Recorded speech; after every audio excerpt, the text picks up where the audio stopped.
বিসমিল্লাহির রহমানির রহিম। আমাদের বোর মডেলের পর এই বোর মডেলের প্রয়োগকৃত বেশ কিছু আলোচনা এখানে আছে, যেমন হাইড্রোজেন পরমাণুর ব্যাসার্ধের রাশিমালা।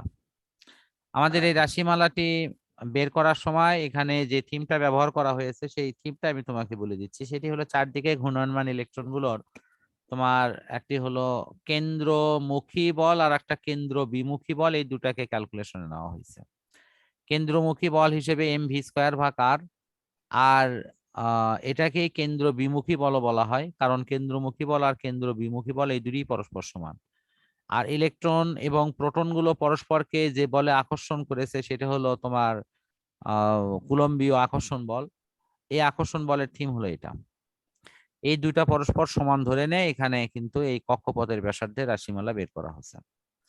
আমাদের যেহেতু পরীক্ষাতে গাণিতিক অংশগুলোই মূলত আসে, এরকম থিওরিক্যাল প্রমাণ অংশগুলো প্রয়োজন নেই, সে কারণের জন্য আমাদের শুধুমাত্র এটার ফাইনাল যে গাণিতিক রূপটা সেটা আমাদের কিন্তু প্রয়োজন হবে প্রয়োজনীয় গাণিতিক সমস্যা সলভ করার জন্য। আর আমি এই জি কারণের জন্য এই সমস্যার দিকেই তোমাকে মনোযোগ আকর্ষণ করছি, যে এটার ফাইনাল রূপটা যেটা আছে সেটা দেখবো, এবং এই আঙ্গিকে একটি অঙ্ক আমাদের দেখা দরকার। এটা হলো এটা, যেটা হলো হাইড্রোজেন পরমাণুর n তম কক্ষপথে ব্যাসার্ধের রাশিমালা। তা আমার প্রশ্ন হলো যে এটির আলোকে আমরা অন্তত একটি একটি সমস্যার সমাধান দেখি। হাইড্রোজেন পরমাণুর প্রথম বোর কক্ষপথের ব্যাসার্ধের রাশিমালা বের করো। তো ব্যাসার্ধ নির্ণয় করা এটি। এখানে যে থিমটা আছে তোমার হয়তো দেখেই মনে হবে স্যার এখানে তো কোনো মানও দেওয়া নাই, কিভাবে অঙ্কটি করব। দেখো অঙ্কর আমরা থিমটা লিখেছি, এখানকার মধ্যে তুমি খেয়াল করো এই যে এইচ এটা হলো প্লাঙ্কের ধ্রুবক, এপসাইলন নট জি এটি হলো একটা প্রবেশ্যতা মানে শূন্য মাধ্যমের ভেদন যোগ্যতা, পাই হলো জি একটি ধ্রুবক, এম হলো তোমার ইলেকট্রনের ভর, ই হলো ইলেকট্রনের চার্জ। তাহলে এখন তুমি বলো জি এখানে কোন মানটা আমাকে জানা নাই? সব মান আমাদের এখানে মুখস্থ। প্লাঙ্কের ধ্রুবক এটি আমাদের মুখস্থ থাকতে হবে, তারপরে এপসাইলন নটের মান এটির মানও মুখস্থ, তারপরে ইলেকট্রনের ভর এটাও মুখস্থ, ইলেকট্রনের চার্জ এটাও মুখস্থ। সুতরাং আমি খালি মান বসিয়ে ক্যালকুলেটারে চাপ দেওয়া, এছাড়া আর কোনো কাজ আছে? না স্যার। তা আশা করি যে এটা তুমি পারবা। আর পরে আরেকটা এই ঠিক সেম কোয়ালিটির আরেকটি প্রশ্ন আছে নিচে যেটা আছে দেখাচ্ছি, সেটা হলো বোর মডেল অনুসারে হাইড্রোজেন পরমাণুর কক্ষপথের রাশিমালা, শক্তি রাশিমালা। আগেরটা ছিল ব্যাসার্ধের, এটা হলো এনার্জি। এই শক্তি রাশিমালার থিমটি কি রকম? এটাতে আমাদের টোটাল যে শক্তিটা সেটার আঙ্গিকে ওখানে মান বসিয়ে দিয়ে আমাদের সমীকরণটা এখানে পাওয়া গেছে।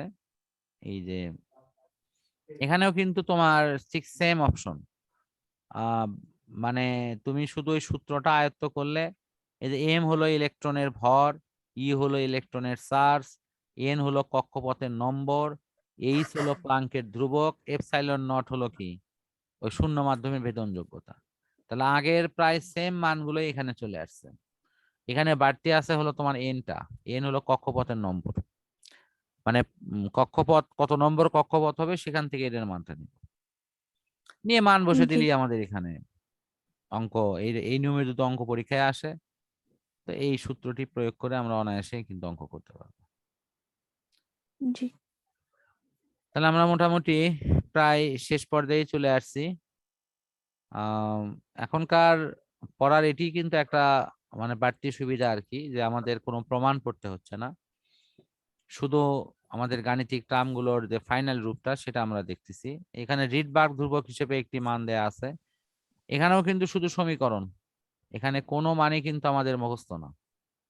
খুব জি একটু খেয়াল করো দেখো, আহ এখানে যে সূত্রটি দেয়া আছে এই সূত্রেও প্রত্যেকটা রাশির মান আমাদের জানা। এটা হলো ইলেকট্রনের ভর, তারপরে ইলেকট্রনের চার্জ, এটা সি হলো আলোর বেগ, ঠিক আছে।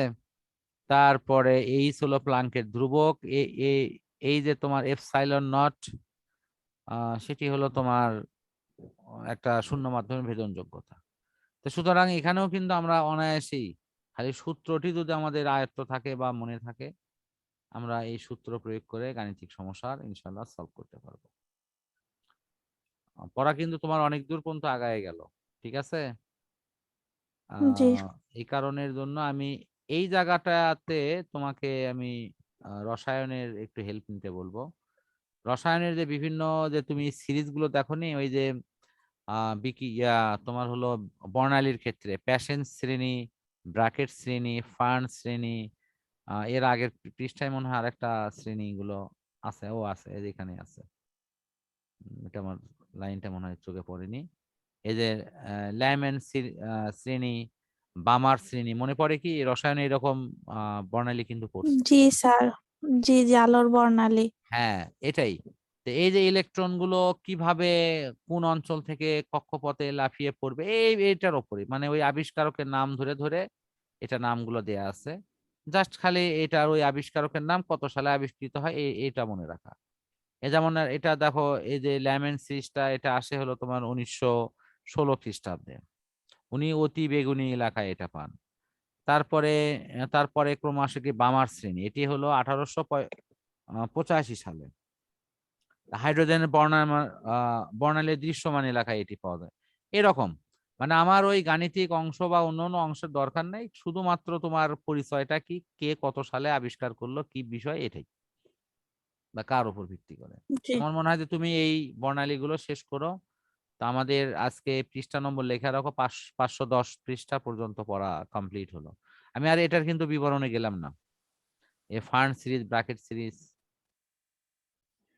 এটা দেখে নিতে পারবা না? আচ্ছা স্যার। জি স্যার।